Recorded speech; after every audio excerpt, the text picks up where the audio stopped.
안녕하십니까, 레필입니다. 12월 2일 삼성전자 보도록 하겠습니다. 먼저 증시부터 보겠습니다. 코스피 1.5%, 코스닥 0.03% 상승해서 마무리를 했고요. 계속해서 장이 좀 하락했다가 올라갔다가 이렇게 하루에도 크게 낙폭과 상승폭이 차이가 많이 났습니다. 그래서 지금 이 시황이 굉장히 불안정하다 보니까 거기에 따라서 이렇게 증시도 불안정하게 움직이는 것 같고요. 말씀을 드렸지만 지금 이렇게 뭐 상승 종목 따라다니시다 보면은 결국에는 돈을 잃을 수밖에 없습니다. 그래서 그런 것들을 이제 조심을 하시고요. 이렇게 종목들이 이제 하향세를 한번 타고 나면 결국에는 이제 상승세를 타는 그런 기류가 오게 됩니다. 그때까지는 조금 지켜보시고 성장주 혹은 가치주 위주로 좀 투자를 하시는 게 좋을 것 같습니다. 자, 오늘 코스피부터 보겠습니다. 8,888억, 외국인이 거의 9천억 가까이 매수를 해주면서 코스피 지수를 끌어올렸고요. 특히나 삼성전자 뿐만이 아니고 지금 뭐 반도체 장비주들, 비메모리 반도체주들 이렇게 좀 반도체 쪽이 힘이 좀 실리는 그런 모습이었습니다. 미국 증시를 보더라도 그 마이크론을 비롯해서 반도체 관련 종목들이 필라델피아 반도체 지수가 좀 강하게 힘을 받는 그런 모습이 좀 보였는데요. 지금 메모리 관련해서 또 그런 좋은 소식이 들려오다 보니까 지금 우리나라 반도체 쪽에 좀 힘이 실리는 듯합니다. 자, 그 다음에 코스닥도 마찬가지 뭐 오늘 뭐 크게 내렸지만 반도체 관련 종목들은 올랐지만 그래도 다른 종목들이 좀 하락을 하면서 이렇게 보합 마무리를 한 것 같습니다. 그래서 차트를 보게 되면 코스피 같은 경우는 일단 저점 라인은 다시 회복을 좀 했습니다. 하지만 확실히 한번 이렇게 바닥이 한번 뚫리고 나면 좀 불안한 모습이 보이거든요.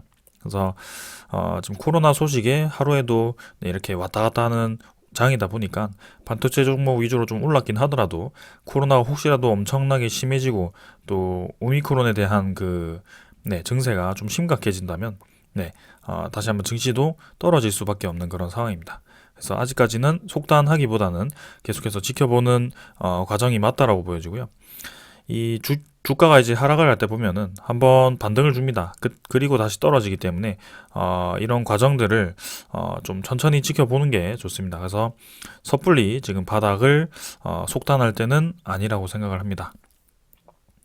그 다음엔 주봉이고요. 주봉도 마찬가지로 바닥까지 한번 쭉 넓혔고요. 그래서 증시 자체는 사실상 3,300포인트를 찍고 나서 2,800포인트까지 이렇게 하락을 했다가 좀 지금 이번 달에 반등을 하고 있지만 아직까지는 더 지켜봐야 된다. 그래서 이렇게 하락하는 추세가 지금 계속 이어지고 있다라고 보시면 될 것 같고요. 우리가 계속 주목을 하던 금리 인상, 테이퍼링 여기에 대한 우려감이 이제는 또 그 코로나에 대한 위기감으로 이렇게 또 바뀌었습니다. 그래서 이 두 가지를 모두 고려해야 되는 그런 상황이다 보니까 굉장히 증시 입장에서는 부담스러울 수밖에 없는 상황이고요. 이렇게 종목 테마 위주로 갑자기 이제 자금들이 막 쏠리면서 어떤 종목들은 상한가를 치고 어떤 종목들은 하한가를 치고 막 이런 식으로 엄청나게 흔들어 버릴 겁니다. 그래서 롤러코스터 장이 굉장히 이제 시장이 불안할 때 나오게 되는데요. 항상 무게감을 가지고 중심에서 지켜보시기를 바라겠습니다. 그 다음에 코스닥 차트를 보게 되면 코스닥 차트도 이렇게 많이 하락을 했다가 바닥 근처에서 이제 지지를 좀 하긴 했습니다만 여전히 차트 자체가 이 폭이 굉장히 큽니다. 아주 크게 흔들리고 있다는 말을 드리고 싶고요. 이 과정에서 이제 올라가는 종목들은 계속 올라갔겠지만 결국에는 그런 흐름을 트레이딩을 하시는 분들에 대해서는 굉장히 지옥과 같은 그런 차트가 아닐까라는 생각입니다. 그래서 한번 흐름을 잘못하시면 굉장히 위험한 장이다 보니까 계속 제가 주의의 말씀을 드리고 있고요. 외국인 투자자가 이제 코스닥에 조금씩 계속 들어오고 있어요 또. 그래서 반도체 종목 위주로 좀 매수가 들어오는 것 같은데 그 반도체 종목도 한번 주목을 해보도록 하겠습니다. 환율 같은 경우는 좀 하락을 해서 1177원, 그래서 61선 아래로 조금 떨어졌고요. 환율 자체는 그래도 계속 1100원 중후반대로 계속 유지를 하고 있습니다. 그래도 1200원대를 넘지 못하고 이 1200원에 대한 그 벽을 한번 세웠고요. 이 벽이 이제 요때와 비슷하게, 네, 요때처럼 벽을 여러 번 터치를 하는 그런 과정이 나올 수도 있습니다. 그래서 그 벽이 뚫리는 순간 이렇게 큰 상승이 나온다는 점 참고로 하시고요. 환율 자체는 일단 코로나 이슈로 인해서 네, 좀 떨어지는 듯 합니다. 마찬가지로 금리 인상률이죠. 채권 수익률이라고 할게요. 그래서 채권 수익률도 1.4%대로 지금 코로나에 대한 위기감 때문에 크게 올라가다가 이제 멈춘 상태고요. 이런 이제 코로나 위기감이 계속 지속된다면 아무래도 연준도 미국 연준도 테이퍼링 혹은 금리 인상을 하기도 굉장히 어려울 겁니다. 네, 그런 상황이고요. 지수 선물 같은 경우는 유럽 증시는 좀 하락을 하고 있고 미국 증시는 좀 상승을 하고 있지만 장 막판까지 알 수 없습니다. 최근에 들어서 미국 증시도 보게 되면 계속 장 초반에 올라가다가 장 후반으로 갈수록 밀리는 그런 모습이 보였거든요. 우리나라 증시는 반대로 아침에 내리다가 후반에 올라가는 그런 흐름이 나오고 있습니다. 그래서 장 자체가 예상이 불가능합니다. 그래서 선물 자체도 사실 지금 의미가 없다라고 저는 생각이 들고요. 지금은 좀 안정적으로 투자를 하는 것이 맞다라고 생각합니다. 자, 오늘 이 정도로 증시 보고 종목 보도록 하겠습니다. 삼성전자 보겠습니다. 1,400원 올라서 오늘 1.8% 올랐고요. 75,800원으로 마무리를 했습니다. 자, 또 오랜만에 삼성전자에 대해서 이렇게 다루게 되었는데요. 일단 먼저 차트부터 보겠습니다. 삼성전자 같은 경우는 일단 계단식으로 한 칸씩 한 칸씩 좀 하락을 하는 그런 네, 구조에 있었고요. 지금 오랜만에 이제 그 하락분을 메우는 U자형의 그런 상승분이 나왔습니다. 그래서 오랫동안 이 하락 의문선에 갇혀 있다가 주가가 드디어 이제 좀 밀고 나가는 그런 모습이 좀 관측이 되었고요. 아무래도 반도체에 대한 전망이 다시 한번 좋은 방향으로 좀 제시되다 보니까 삼성전자가 또 이렇게 반등을 하는 것 같습니다. 삼성전자뿐만이 아니고 전 세계적인 그런 반도체 종목이라든지 그 관련된 반도체 기업들이 또 오늘 상승을 주도를 하고 있거든요. 그래서 슬슬 이제 반도체에도 좀 관심을 가져볼 만한 그런 시기라고 저는 생각을 합니다. 그래서 벌써 몇 개월을 기다렸죠. 지금 이제 이 고점을 찍고, 네, 이때까지만 해도 뭐 10만 원 간다, 뭐 이런 느낌이었죠. 그래서 이때까지만 해도 이렇게 U자로 N자로 올라간다, 뭐 그렇게 생각을 했겠지만 결국에는 서서히 이제 진짜 가랑비에 옷 젖듯이 이런 대형주들은 떨어집니다. 그래서 그런 조정기가 들어왔을 때는 인내심이 필요하고 아니면 좀 단기로 보신다면 과감하게 잘라내는 것이 한 방법이기도 하죠. 그래서 물론 이제 아주 긴 사이클을 오랫동안 가져오신 분들에 대해서는 계속해서 이제 들고 가면서 배당금을 뭐 타거나 네, 그렇게 버티시는 분들도 많으실 거라고 생각합니다. 하지만 단기 수익이라든지 스윙을 원하시는 분들에 대해서는 적합하지 않은 종목이죠. 자, 하지만 이제 이 대형주도 사실 이 때를 잘 선택을 하게 되면 아주 큰 수익을 얻을 수 있는 그런 좋은 종목입니다. 그래서 그 때를 이제 정확하게 알기는 좀 어렵지만 적절한 때가 이제 다가오고 있다라는 것은 어느 정도 이제 예상을 할 수가 있죠. 이 정도 위치까지 내려왔을 때는요. 그래서 사실 이제 이런 패턴을 좀 보았을 때는 60월봉선까지는 어느 정도는 이제 찍어주는 그런 흐름이 이때까지는 나왔었습니다. 그래서 1차적인 상승, 그리고 2차적인 상승, 그리고 3차 상승까지 나왔는데요. 이 폭이 상승에 대한 폭이 점점 이제 올라가면서 네, 저점 자체도 점점 빨리 찍고 올라간다는 거죠. 그래서 원래 제가 예상했다면 이제 이 정도까지는 어느 정도 내려와 줘야지 그래도 괜찮겠다라고 생각을 했는데 생각보다 좀 빠르게 반등이 나오기는 했습니다.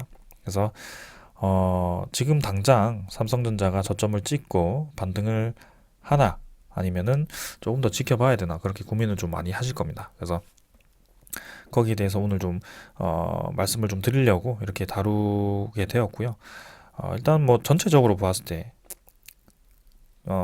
1990년대죠. 2000년대 2000년도부터 지금까지 꾸준히 상승을 해왔던 그런 종목입니다. 네. 그래서 대부분 고점을 찍고 떨어지긴 해도 어느 정도 하락폭을 끝내면 다시 올라가는 그런 종목이었습니다. 그래서 앞으로도 계속 이런 식으로 올라갈 것이냐 그게 이제 의문이죠. 네. 그래서 이번에 거기에 대해서 삼성전자의 비전과 미래에 대해서도 좀 얘기를 해보고자 하고요. 거기에 대해서 한번 네, 지금부터 보겠습니다. 자, 일단 기술적으로 보았을 때는 월봉을 찍고 이제 반등을 해서 뭐 이대로 N자로 갈 수도 있겠지라고 생각하시는 분들도 계실 것 같습니다. 네. 근데 어, 아직까지는 저는 잘 모르겠다라는 생각이고요. 조금은 더 지켜볼 필요가 있다. 하지만 지금 정도에서는 이 증시 분위기가 안정화가 된다면 1차 매수를 혹은 네, 조금 이제 매수를 들어가도 괜찮을 만한 그런 가격대이다라고 생각을 합니다. 근데 그 기준은 이제 이 삼성전자에 대해서 아주 길게 보시는 분들, 네, 뭐 한 달, 두 달 할 게 아니고 적어도 이제 6개월 이상 보시는 분들에 대해서 하나는 그런 가격대이고요. 네, 어, 사실 뭐 예상 자체를 100% 맞게 할 수 없기 때문에 이런 기준가에서 어느 정도 분할 매수를 한다는 거죠. 그래서 그런 가격대도 괜찮고요. 사실 저는 네, 지금 가격대는 그냥 지켜보는 수준으로 갈 겁니다. 왜냐하면 아직까지 이 장에 대해서 네, 불안합니다. 이 시장 자체가 불안하기 때문에 삼성전자가 확실하게 올라가는 그 구간은 딱 정해져 있거든요. 코스피가 올라갔대. 그러니까 삼성전자가 올라가서 코스피가 올라갈 수도 있지만 삼성전자가 이외에 나머지 이제 현대차 뭐 그런 카카오 이런 대형주들 자체가 모두 다 올라가는 그런 장이 있습니다. 그래서 그런 장이 왔을 때 좀 크게 올라가는 경향이 있었고요. 그래서 코스피의 그 주기와 좀 비슷하다. 근데 이제 코스피의 그 차트를 좀 보았을 때는 어느 정도의 이제 아직은 아직은 좀 불안한 위치다. 그죠? 아직은 하락 하락 중심에 있을 수도 있고, 아니면 어쩌면 이제 반등을 하는 시점일 수도 있겠지만, 아직은 물음표. 네, 이런 시점입니다. 그래서 지금 당장에서야 삼성전자를 뭐 100%다 몰아서 넣어야 된다. 이렇게 판단을 할 수는 없고요. 지금은 한번 이 반도체 시황도 괜찮아지는 것 같고 한번 관심을 가져도 되겠다. 뭐 그 정도로 말씀을 드리겠습니다. 그래서 481선 근처에서 네, 한참 이제 또 자리를 다지다가 이번에 어느 정도 시세가 나왔고요. 그다음에 투자자를 보았을 때는 보통 이제 이 삼성전자가 좀 힘을 받을 때 보면 외국인 투자자가 많이 들어옵니다. 네. 근데 이때까지 한참 내릴 때 보면은 외국인과 기관이 계속 팔았거든요. 그래서 누적 순매도가 엄청납니다. 네. 그래서 최근에 들어서 다시 한번 이 외국인 투자자가 매수가 좀 들어오기 시작하면서 삼성전자에 대해서 다시 매수를 좀 이어가는데요. 그래도 이전에도 한번 이 매수를 좀 이어가던 그런 구간이 있었습니다. 그때가 이제 9월 달이었는데요. 9월 달을 보게 되면 네, 언제였죠? 네, 이 정도였네요. 이 정도 상승이었습니다. 그래서 지금도 이런 구간일 수도 있다. 그래서 여기서 갑자기 이제 글로벌 악재가 또 터지면 이렇게 쭉 떨어질 수도 있는 그런 구간이기 때문에 아직까지 섣불리 판단하기는 어렵고요. 여기서 이제 바닥 라인을 다지고 확실히 좀 올라가주는 그런 그림이 아직까지는 섣불리 나오기는 힘들다. 그렇게 말씀을 드리겠습니다. 그래서 최적의 가격대라면 네, 조금 더 저는 하락을 하는 게 더 좋겠다라는 생각이 들고요. 일단은 이전에도 이런 반등 시기는 있었습니다. 큰 하락 이후에. 하지만 이번에 이 계열수와 이 계열수는 좀 다르죠. 네, 기간이 다르기 때문에 좀 다르게 움직일 수도 있습니다. 그래서 일단은 지켜보는 것으로 하고요. 관심 가져볼 만한 그런 구간이 왔다라고 생각을 하겠습니다. 자, 그 다음에는 이제 미국의 그 반도체 지수입니다. 필라델피아 반도체 지수죠. 이거는 뭐 다들 아실 겁니다. 그래서 미국의 필라델피아 반도체 지수를 보면 꾸준히 이제 계속 상승해 왔습니다. 지금 코로나에 대한 제 위기감, 그다음에 을 제외하고도 계속 이렇게 상승을 하게 됩니다. 우리나라 반도체 종목들은 고점을 찍고 이제 하락을 했거든요. 근데 왜 이렇게 필라델피아 반도체 지수 이런 혹은 뭐 다른 타국가의 반도체 지수는 이렇게 강한가? 근데 왜 우리나라는 안 올라가지? 이렇게 생각하실 수가 있습니다. 그건 이제 근본적으로 좀 생각을 좀 해야 되는데요. 저번에도 제가 좀 말씀을 드렸던 적이 있는데, 이 디램 익스체인지라고 아시는 분들은 아실 겁니다. 여기에 대해서 이 우리나라의 반도체의 한계가 있는 이유가 일단 삼성전자와 SK 하이닉스가 원톱 투톱이죠. 그 밑에 이제 뭐 여러 기업들이 있는데요. 협력사들. 근데 이 원톱 투톱이 이 디램이죠. 디램 메모리. 디램 메모리 세계 1위, 2위입니다. 근데 세계 1위, 2위면 엄청나게 좋죠. 근데 생각보다 이 주가가 이 세계 반도체 흐름과는 조금은 차이가 있다. 그 이유가 이제 이 디램에 대한 중요도보다 이제는 비메모리죠. 이 디램이 포함되어 있는 게 메모리입니다. 어, 메모리 반도체고요. 이제 비메모리 반도체가 있습니다. 메모리 반도체와 비메모리 반도체는 뭐 쉽게 말씀드려서 메모리는 그냥 저장 매체고요. 네, 메모리는 저장 매체고 비메모리는 이제 뭐 회로입니다. 회로. 네, 회로라고 생각하시면 될 것 같아요. 그래서 최근에 기술 중에 증가하고 있는 것이 AI, 인공지능, 그 다음에 뭐 차량 반도체, 그죠? 그 다음에 뭐 여러 가지 서버들, 네, 서버 반도체인가요? 네, 뭐 그렇게 말씀을 드리겠습니다. 그래서 이런 비메모리 반도체가 최근에 수요가 많이 증가를 하고 있습니다. 네, 메모리보다는요. 그래서 AI가 들어가면서 이런 회로도 복잡해지고 그 다음에 그럼 첨단 이 시대가 되면서 메모리도 이제 생각하는 시대가 되었거든요. 그래서 메모리 내에서도 이제 그 비메모리 칩이 들어가는 회로가 들어가는 그런 또 메모리를 개발을 하고 있습니다. 그만큼 비메모리에 대한 수요가 늘어나고 있고요. 흔히 파운드리 기업들이 요새 잘 나가죠. 그래서 네, 그래서 그 메모리의 비중이 삼성전자가 거의 절반 정도 될 겁니다. 아마 절반 이상이 되겠죠. SK는 그 이상이 될 거고요. 그래서 우리나라의 그 반도체 원톱 투톱이 이 비중이 너무 크다 보니까 이제는 시대는 메모리도 분명 중요합니다. 네, 메모리에 대한 그 데이터 발생량이 이제 이전과 비교할 수 없을 정도로 데이터량이 많습니다. 그래서 메모리도 중요한데요. 근데 이제 이 메모리는 너무 이제 생산량이 많이 늘어나 있는 거죠. 이미 공장도 증설을 많이 했고요. 이 1, 2위 기업들이 꽉 잡고 있기 때문에 메모리에 대한 그런 이 수요보다 공장을 한번 쫙 돌리고 나면 이제 공급이 많아질 때가 있습니다. 그래서 어느 일정의 사이클을 가지고 메모리가 이제 가격이 올라가고 내려가고 결정이 되는 거죠. 거기에 따라 삼성전자와 이 SK 하이닉스의 실적이 들락날락하기 때문에 이렇게 삼성전자, SK 하이닉스, 특히 한국 반도체는 이런 식으로 좀 많이 흔들린다. 근데 타국가들은 이제 그 비메모리에 대한 투자, 파운드리에 대한 투자가 되어 있기 때문에 거기에 대해서 좀 기초 체력이 좋습니다. 네, 메모리도 하지만 그런 비메모리에 대한 그런 비중이 좀 있기 때문에요. 그래서 그런 차이점이 있고요.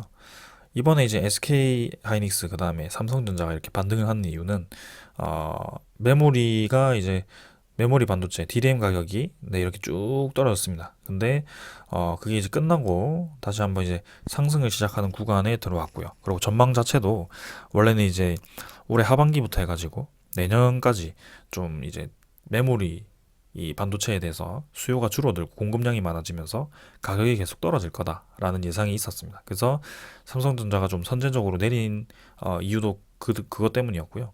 근데 이게 또 이제 기사가 하나 나왔는데 오미크론 이 변이가 다시 한번 확산이 되면서 또다시 이제 재택근무라든지 그런 비대면 이 시스템이 비대면 수요가 또 증가를 하면서 또 이런 메모리에 대한 수요가 증가를 할 것이다.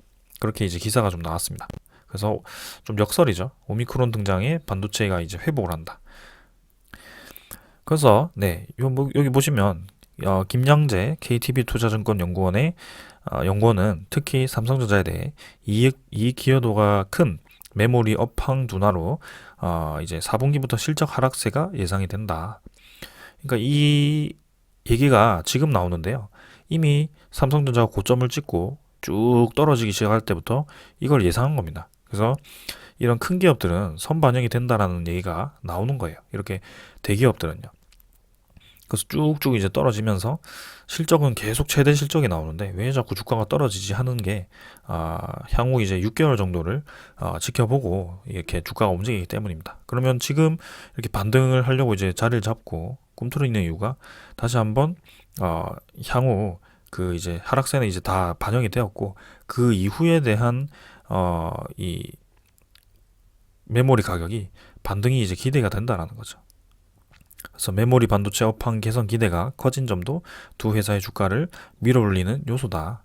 그래서 10월에 이제 9% 가까이 폭락했던 DRAM 가격은 11월 들어서 보합세를 유지하면서 안정을 찾았고요. 그리고 이렇게 KB증권연구원은 이제 뭐 아마존, 4분기 아마존, 마이크로소프트, 메타 등 이제 북미 4대 데이터 센터 업체들의 서버용 DRAM 수요가 기존 전망치를 30% 웃돌고 있다. 그래서 이 DRAM 수요가 높아지면서 이제 DRAM 가격 상승 전환될 수 있는 그런 계기가 될 수 있다. 그래서 내년 초부터 DRAM 가격이 올라갈 수 있다. 이렇게 얘기를 하고 있습니다. 자, 그래서 삼성전자 이 실적이 DRAM 수요가 올라가면 당연히 올라가죠. 당연히 이 전체 비중의 50% 이상을 차지를 하고 있기 때문이에요. 그래서 이 디램에 대한 가격도 좀 주목을 해보시면 좋을 것 같고요. 자, 그러면은 삼성전자가 앞으로도 계속 이렇게 일정한 사이클을 가지고 올라갈 것이냐, 그죠? 이게 이제 궁금합니다. 네, 이렇게 이제 올라갔는데 다음에는 이렇게까지 올라갈 것이냐, 이게 이제 중요하죠. 근데 제가 아까도 말씀드렸듯이 이제는 메모리도 중요하지만 비메모리가 더 중요하다. 이 수요가 굉장히 많아졌습니다. 비메모리에 대해서. 그래서 파운드리 사업이 굉장히 중요해졌고요. 최근에 이제 삼성전자에서도 이 메모리 비중을 좀 줄이기 위해서 기초 체력을 높이기 위해서 이 비메모리 파운드리에 공격적으로 투자하는 이유가 그 이유입니다. 그래서 20조 공장을 투자를 했죠, 미국에다. 근데 뭐 이재용 회장님이죠, 이제. 네. 이재용 부회장인가요? 네. 아무튼 갔다 와가지고 굉장히 냉혹한 현실을 보았다고 말씀을 했습니다. 그래서 경쟁 업체들이 인텔이라든지 뭐 퀄컴이라든지 뭐 전 세계 내노라하는 반도체 기업들이 이 비메모리 사업에 다 뛰어든다는 거죠. 왜냐하면 앞으로 이제 이 반도체의 중요도는 계속 높아질 건데 여기에 대해서 한번 이제 이번에 반도체 대란이 있었잖아요. 차량을 만들지 못할 정도로 차량 반도체가 수요가 줄어들고 그 수요의 대부분을 공급해주는 기업이 TSMC입니다. 그래서 이 TSMC가 거의 다 그걸 수요를 다 감당을 하고 있는데 지금 이제 대만이라든지 뭐 이런 대만과 이제 중국 분쟁이 심각하죠. 그래서 만약이라도 이제 중국이 대만을 뭐 포함시키게 된다면 이제 TSMC는 중국 영토에 있는 겁니다. 그죠? 그러면 이제 반도체에 대한 안보가 굉장히 불안해지는 거죠. 공급이 불안해질 수 있다는 거죠. 뭐 수출 규제라든지 이런 식으로 진행을 했을 때요. 그래서 각국이 선제적으로 이렇게 비메모리 공장을 투자를 하고 TSMC도 일본 쪽에 이제 공장을 미리 증설을 하는 그런 움직임을 보이고 있습니다. 그래서 삼성전자도 이제 비메모리 투자를 하고요. 자, 그럼 이제 메모리보다 비메모리에 대한 이 중요도가 커졌는데요. 삼성전자가 과연 여기서 살아남을 것이냐, 이게 핵심입니다. 그래서 지금 실적은 이제 꾸준히 이제 올라와가지고 메모리에 대한 수요를 바탕으로 해서 꾸준히 이제 올라와가지고 계속 상승을 했습니다. 근데 사실은 이 최대 실적은 이 2017년, 2018년 요때 찍었습니다. 그래서 지금 실적은 크게 더 이상 증가하지 않고 있는 상태입니다. 그래서 여기서 이제 삼성전자에 대해서 미래가 어느 정도 불투명해진다, 그렇게 예상이 되었을 경우에는 메모리 사이클에 맞게 그냥 왔다 갔다 하는 일정 구간에서 왔다 갔다 하는 그런 박스권에 들어갈 수도 있습니다. 그래서 10만 원은 사실 뭐 지금 100% 간다라고 보장할 수가 없는 것이 이런 비메모리에 대한 이 경쟁이 굉장히 치열하기 때문이거든요. 그래서 이런 것들도 좀 염두를 해두셔야 된다. 그래서 이 독보적인 반도체 지위가 분명히 이제 삼성전자가 그동안 이어왔지만 이제 그 다음에 그 세대, 다음 세대의 그 비메모리 반도체, 파운드리에 대한 그 지분 싸움과 그 다음에 생산 능력은 굉장히 경쟁이 치열해질 것이다. 뭐 그렇게 생각을 합니다. 그래서 여기 실적 공시를 좀 보게 되면 3분기 2021년 3분기에 대한 파운드리 시장의 보고서를 보면 TSMC가 이게 이제 빌리언 아니 밀리언 달러죠. 100만 달러입니다. 14,884 400만 달러죠. 네. 이게 얼마죠? 100만, 1000만, 1억, 10억, 100억이고 14조, 15조 정도 되겠네요. 네. 그리고 삼성 같은 경우는 4,810 100만 달러고요. 그래서 아, 이거 한 5조, 6조 정도 되겠네요. 그래서 굉장히 격차가 많이 차이 나죠. 1, 2위. 그래서 그래도 삼성전자가 파운드리 쪽에 2위를 차지하고 있긴 합니다. 근데 1위와의 격차가 굉장히 크고요. 그 다음에 UMC, 뭐 글로벌 파운드리, SMC와 같이 지금 삼성전자 밑을 바짝 쫓아오고 있는 기업들이 굉장히 많습니다. 네. 그래서 삼성전자가 굉장히 부담스러운 입장이고요. 지금 뭐 크게 투자를 하고 있지만 TSMC도 굉장히 크게 투자를 하고 있기 때문에 그 1위 탈환이 사실은 쉽지 않습니다. 네. 그래서 삼성전자가 앞으로의 그 미래 성장성 그게 이제 유지가 된다면 지금과 같은 그런 상승 패턴을 계속 이어가겠지만 어느 정도 이제 그 미래 성장성과 실적이 수렴을 해버린다면 더 이상 성장하지 않고 이제 꾸준한 실적은 유지가 되지만 반도체 가격에 따라서 움직이게 된다면 분명히 이제 자리를 잡고 크게 계속해서 올라가지는 않을 수도 있다. 네, 그렇게 말씀을 좀 드리겠습니다. 자, 그래서 대만의 이 TSMC가 그만큼 네, 압도적이고요. 이 파운드리 시장, 특히 비메모리 쪽에서는요. 55%입니다. 삼성은 18%고요. 그래서 이 비중이 이제 좁혀지는지도 좀 주목을 해보시면 좋을 것 같습니다. 그래서 제가 지금 이 단면만 보고 딱 뭐라고 말씀드리기는 어렵지만 삼성전자의 한편으로는 조금은 이제는 이 앞으로의 이 상승세를 조금은 보수적으로 볼 필요도 있다라고 좀 말씀을 드리고 싶습니다. 하지만 글로벌 반도체 시장이 전체적으로 올라간다면 당연히 한 번 더 올라가긴 하겠죠. 그래서 거기에 대해서 좀 주목을 하고 저도 계속해서 지켜볼 겁니다. 자, 반도체는 이제 끝인가 이렇게 생각할 수도 있겠지만 대장주가 조금 미래가 조금 불안하다고 해서 끝은 아닙니다. 자, 이 제일 꼭대기가 크게 뭐 지금 너무나도 컸기 때문에 네, 변화가 없다면 당연히 그 밑에 있는 소부장주들 네, 그런 종목들이 많이 성장을 하게 됩니다. 그래서 그런 종목들을 잘 찾으셔도 좋을 것 같고요. 일단은 네, 반도체가 생산되는 그 근본적인 어, 이 사이클부터 보면 반도체 공장을 새로 짓게 되면 반도체 장비가 필요합니다. 그 반도체 장비는 이제 뭐 각 공정에 맞는 장비가 다 필요하겠죠. 그 공정을 이제 대표적으로 담당하는 기업들이 몇 개가 있을 겁니다. 뭐 원익 IPS라든지 네. 이 장비 기업들은 사실 반도체가 떨어지게 되면 투자 뭐라고 하죠? 투자가 이제 위축되기 때문에 반도체 장비주부터 크게 내려갑니다. 근데 증설을 하고 다시 한번 그 장비에 대한 발주가 기대되는 경우에는 또 올라가게 되죠. 그리고 두 번째는 반도체 공정에 들어가는 뭐 가스라든지 네, 소재주들 있죠. 이런 기업들이 또 올라가게 됩니다. 뭐 부품 아니면 뭐라고 할까요? 뭐 그런 소재주들이 있습니다. 네, 몇 개 있습니다. 동진 세미캠 그죠? 동진 세미캠이 있었던 것 같고 그다음에 또 솔브레인 네, 솔브레인도 있고요. 후성도 이쪽이었던 것 같은데 아무튼 이런 기업들 네, 이런 것들도 관심을 가져봐도 된다. 네.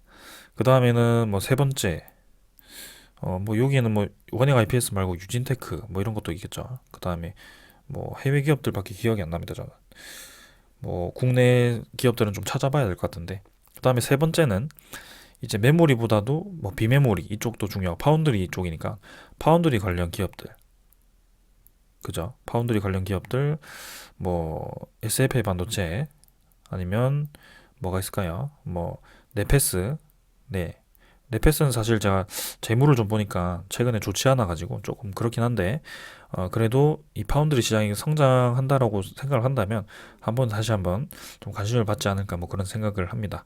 그다음에 뭐 마이크론 이런 것도 있죠. 네.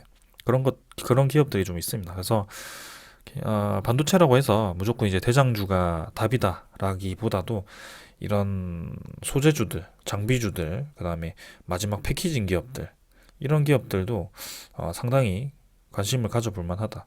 네, 그죠? 개인적으로 이제 솔브레인 이런 기업들 괜찮은 것 같습니다.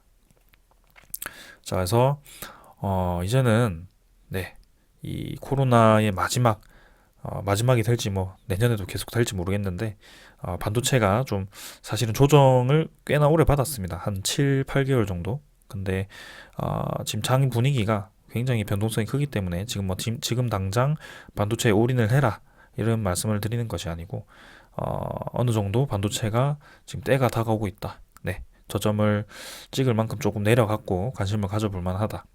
그리고 이런 기업들을 봤을 때 앞으로의 그 차세대 반도체가 어느 방향으로 가는지 좀 생각을 해볼 필요가 있다. 그래서 기존에 잘 해왔지만 거기에 대해서 경쟁에서 밀리게 되었을 경우도 좀 생각을 해야 될 것 같고, 그다음에 꼭 그 완제품 생산 기업이 답은 아니다. 그 밑에 이 소재 기업들이라든지 장비 기업들이라든지 마지막 포장 기업들도 충분히 관심을 받을 만하다. 혹은 웨이퍼 생산 기업도 있습니다. SK 실트론인데 뭐 SK 실트론은 상장이 안 되었으니까요. 그래서 네, 그런 식으로 좀 관심을 가져봐도 좋을 것 같습니다. 그래서 저도 때가 되면 반도체에 대해서 계속해서 리뷰를 시작할 예정이고요. 이번 정도는 이제 좀 관심을 가져보자. 뭐 그렇게 말씀을 드리는 차원에서 네, 마무리하겠습니다. 자, 오늘 여기까지 하고 마무리하겠습니다. 감사합니다.